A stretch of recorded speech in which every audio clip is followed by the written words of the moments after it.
points still win if you play it right. It doesn't have to be an either or. It doesn't have to be points are only for travel. You can take those same points that I'm talking about and easily move those to cash. If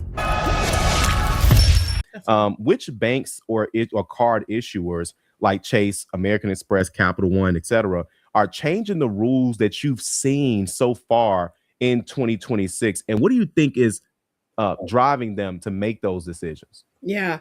So all of those banks that you have listed have gone through changes in, I'll just say the first quarter of 2026. And that's just going to keep evolving. One, as people become more educated, but two, also, I feel like since can I say COVID? I don't know, pandemic, Yeah.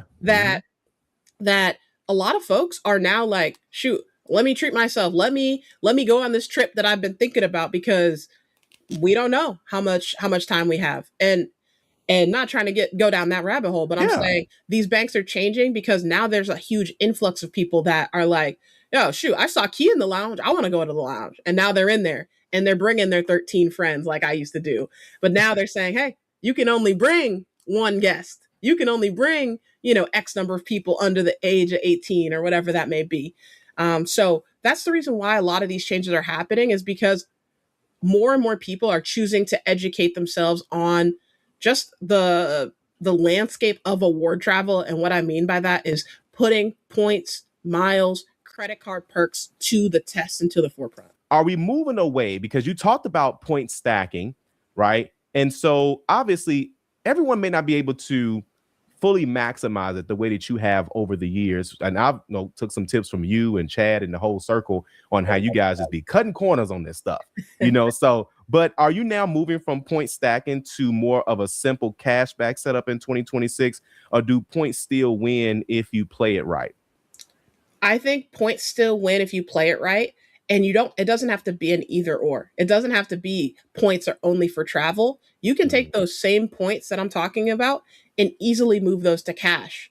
If, you're short 1 month, great. You have this, I hate to say an asset because it isn't, right? It's not something that's taxable or anything like that. But you have this stash of points. Why not, when times are tight, let's pull some of that out and pull it into greenbacks and put that into your checking account. It does not have to be a this or that type of mentality. It can be both. And this is how you play it right. Gotcha. It can be both. I like that. It most definitely can be both, because I've seen people say, well, which one should I go with?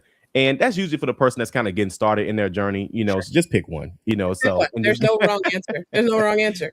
And absolutely. You're never going to go wrong with, the big banks that you named. You had American Express on the screen, Chase, City, Capital One. If you can't get in with those banks, that's okay. There's hundreds of credit unions and banks in your state, and there's nothing wrong with going right next door.